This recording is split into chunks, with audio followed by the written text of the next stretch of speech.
I just can't believe FDR married his fifth cousin. I mean, how does that even happen? Oi!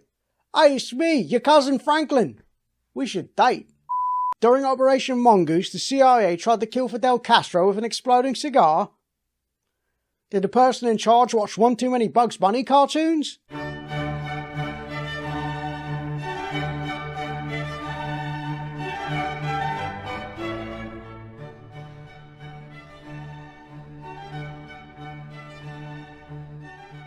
Welcome to A Brief History of the Past. I'm Kaelan Burrows and this is part 4 of the history of the Presidents of the United States.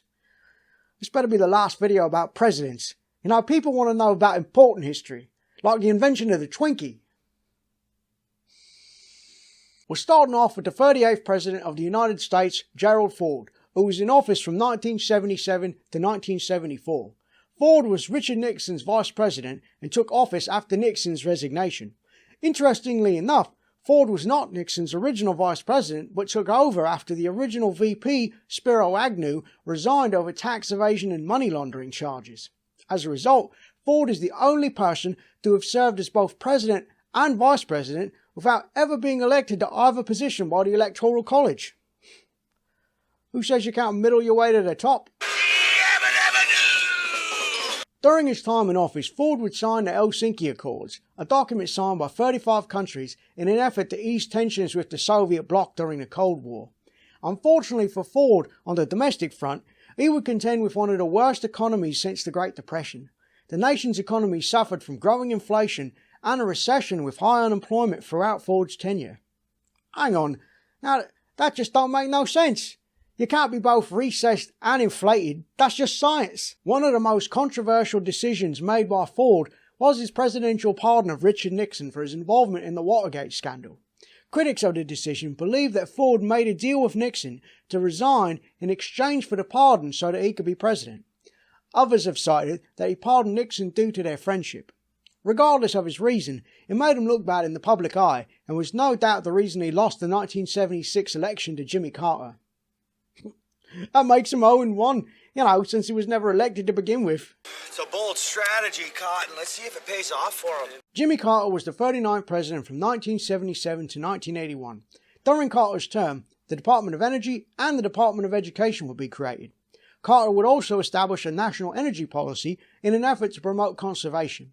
He would also pursue various peace treaties and international arms reduction. It sounds like he had a pretty good run. What's that? What do you mean, keep reading? Throughout his term, Carter's administration dealt with constant inflation with high unemployment and slow economic growth in what is known as stagflation. Stagflation? Please tell me politicians don't actually use that term. Sounds like an intestinal blockage. I'm afraid I've got some bad news for you. What is it, Doctor? It's a case of stagflation. We're going to have to administer a rectal laxative. Near the end of Carter's term, he had to contend with the Iran hostage crisis, where 52 American diplomats were held hostage for 444 days. It was a sordid affair, including a film directed by Ben Affleck and a botched rescue attempt in April of 1980. A resolution wouldn't be seen until Iraq invaded Iran in September of 1980, which forced Iran to negotiate with the United States. The start of the Iran-Iraq War would also lead to the 1979 energy crisis, resulting in the cost of crude oil more than doubling in price. See? That's why I think we should still be running everything on steam power. Eureka! We've done it! In 1979, the Soviet Army would invade Afghanistan, prompting Carter to escalate the Cold War, negating the positive efforts of the previous administration. Carter's administration would also lead a boycott against the 1980 Olympic Games, which were hosted in Moscow, to protest the Soviet invasion of Afghanistan. I can get behind that. I'd boycott all the Olympic Games. What? No reason? I just don't like watching people who are better than me put on display about how they're better than me. Get used to disappointment. Ronald Reagan would win the 1980 election in a landslide victory, making him the 40th president, serving from 1981 to 1989. Before becoming president, Reagan was an actor and president of the Screen Actors Guild before becoming governor of California in 1966.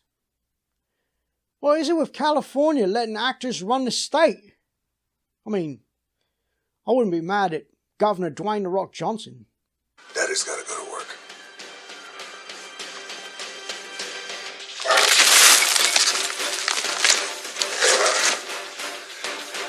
As president, Reagan is most known for his economic initiatives designed to lower inflation and stimulate economic growth, known as Reaganomics. Only an actor turned politician would inject his name into his policies like some sort of movie title. If he were a real politician, it would have been called Reagan's War on Inflation. What's that?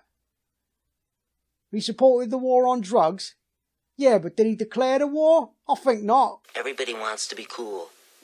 But doing it with crack isn't just wrong. It could be dead wrong. Reaganomics was not immediately successful, with results only starting to appear near re-election time in 1984. Well, that seems convenient. Over the course of his 2 terms, Reagan's administration lowered the nation's inflation from 12.5% to 4.4%. Hang on, you never said I'd have to talk about maths. On March 30th, 1981, Reagan was shot and wounded by John Hinckley Jr., who made the assassination attempt in order to impress Jodie Foster. While Reagan was close to death upon arrival at the hospital. Wait, hang on. He tried to assassinate the president to impress an actress? Wait, did it work? No, see, I knew it didn't. You know, if there's one thing I know about Jodie Foster, it's that she's anti-presidential murder. I don't know where she stands on regular murder, though. Well, now what do we do? You're not going to turn me in, are you? America was back in full swing of the Cold War with Russia during Reagan's 2 terms, with Reagan increasing the US's arsenal, resulting in an arms race with Russia until 1987, when Reagan and Soviet General Secretary Mikhail Gorbachev would sign the Intermediate Range Nuclear Forces Treaty, shrinking both nations' nuclear arsenals. Wait, so they was using, like, tiny nukes? They made it strong. They made it clever. They made it small. George Bush, Reagan's vice president, would succeed him as the 41st president, serving from 1989 to 1993. Bush would see the country through the final years of the Cold War with Russia and played an important part in the reunification of Germany, something that his predecessor was also actively involved in. You know, people are always talking about the Berlin Wall coming down, but the last time I checked, China has a much bigger wall still standing and no one says a word. Bush would preside over the Gulf War, a coalition of 35 countries led by the United States who waged war against Iraq in response to their invasion of Kuwait on August 2nd of 1990. You know, all of this stuff was over control of oil. I'm just saying, steam would solve everyone's problems.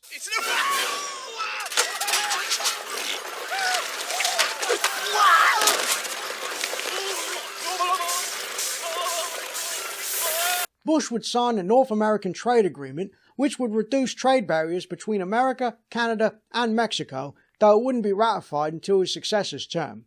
He would also sign a bill that increased taxes to lower the federal budget deficit, breaking one of his campaign promises. Why would that surprise anyone? Everyone knows a campaign promise is code for lie anyway. Turn off his microphone! On July 26, 1990, Bush would sign the Americans with Disabilities Act, which prohibits discrimination based on disability. Oh, great. So Bush is the reason that Trump's president, because that man is extremely disabled. What? Wasn't he kicked in the head by a horse or something when he was a child? No.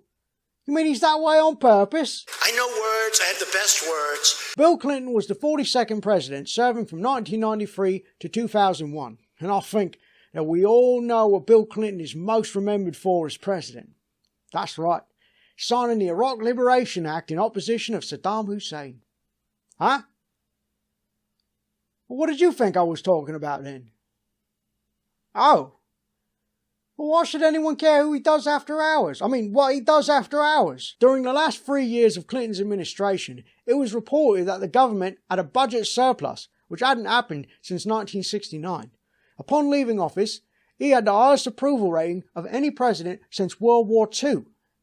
But you're saying all the people remember is that one thing. Perverts. I finally got to him. The power of the press triumphs. Clinton would become the second president to be impeached. The impeachment was the result of Clinton perjuring himself to conceal an affair with 22-year-old White House intern Monica Lewinsky. Clinton would be acquitted by the Senate and finish out his term. See? Now I'm done. What's that? Lewinsky actually suffered for a long time afterwards due to all the negative media coverage of her from the affair. Well, that's not right. He was the one in the position of power. You'd have had sex with him too if you was in her place. What? I know you're a man. George W. Bush would serve as the 43rd president from 2001 to 2009. Now this is the one time that I'm okay with the middle initial, since there was another President George Bush, his father. Son, do you know what it means to be president of the United States? Everyone looks up to you. You're the most powerful leader of the most powerful nation in the whole world. It's gonna be cool, Dad. I'm pretty psyched. And don't think it's lost on me that the first time we got a father-son presidential situation that's slightly monarchistic, right? That they're both named George. You know the history of how your country was founded, yeah? Huh? What? What do you mean they probably don't? Well, yeah, but they've all seen Hamilton, right? You know it's George I'm talking about, don't you? Da da da da da da da da da da da da. On September 11th, 2001, terrorists attacked the World Trade Center Twin Towers, resulting in almost 3,000 fatalities and 25,000 injuries. In response, Bush created the Department of Homeland Security and launched a war on terror. You know what I'm learning from all this? You're not a real president until you've declared war on a thing. Not a country, a thing. Brilliantly worked out, Wadsworth. I congratulate you. Me too. Shut up! In 2003, Bush would declare war on an actual country, starting the Iraq War on the argument that Saddam Hussein possessed weapons of mass destruction, though no WMDs would ever be found in the country. Bush would also pass legislation such as the Patriot Act and the No Child Left Behind Act. Now see, that's just wrong. Some children should be left behind. Huh? Because they're stupid. I would like to apologise for my previous statements to the parents of any stupid children out there. Sorry, what I meant to say was that I apologise to the stupid children themselves. What? What am I apologising for then? What do you mean I'm a stupid child? That don't even make no sense. I'm an adult. During his second term, Bush would see a lot of criticism for his handling of the Iraq War, Hurricane Katrina, and the Great Recession. Oh, here we go again. Calling something terrible great. What? It's great in size, not quality. Sort of makes my outrage a bit silly when you put it like that. Barack Obama would become the 44th president, serving from 2009 to 2017. And boy, how he is missed now that he's gone. What? I know he's not dead. I just wish he was still president, that's all. Obama would be the first African American to serve as Commander-in-Chief. One of his biggest reforms would come in the Affordable Care Act, or Obamacare as it would be commonly known. Ha! Obamacare. Okay, Reagan. I just want to say to my critics, I hear your voices, and I'm aware of your concerns. Bro, don't even get me started on these motherfuckers right here. Obama would repeal the Don't Ask, Don't Tell Act, which prevented gay, lesbian and bisexual people from serving openly in the military. He was also a supporter of LGBT inclusion and rights in America. I mean, it makes sense when you think about it. You know, everyone's a little bit gay. What? Oh, let it go. But yes, you definitely would have had sex with Clinton. Obama would also deal with a number of military matters, ending military involvement in the Iraq War in 2011, only to send them back to thwart the terrorist organisation ISIL in 2014.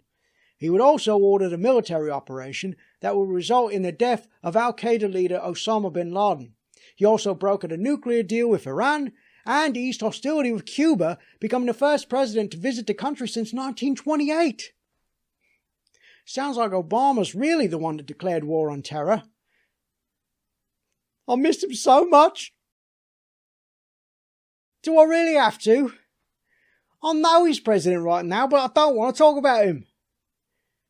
Oh, alright, but you're not going to like it. Donald Trump would sign a pact with the devil to secure his place as the 45th president of the United States. What? Well, how would you explain it then? He lost a popular vote.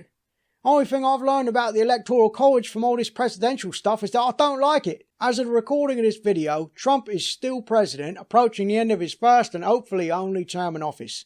While in office, he's said things. Stupid things. Offensive things. Idiotic things. Dishonest things. And things unbecoming a president. I'm honestly not saying any more about him. If you're seeing this now, you've lived his administration and don't need to be reminded of it. Well, that's a real downer ending. Can't I just talk about Teddy Roosevelt again? Now there was a president. Some men are born great. Others have greatness thrust upon them. For you, this is that very moment. There you have it, everyone. A brief history of the US presidents. If you haven't seen the previous 3 episodes, what are you doing? Should have watched them first. Go back and do it now. I'll wait. Huh? What do you mean I won't get paid to wait? Let me know what sort of history topics you'd like to see me discuss in future videos in the comments below. Thanks, and I'll see you all in the future.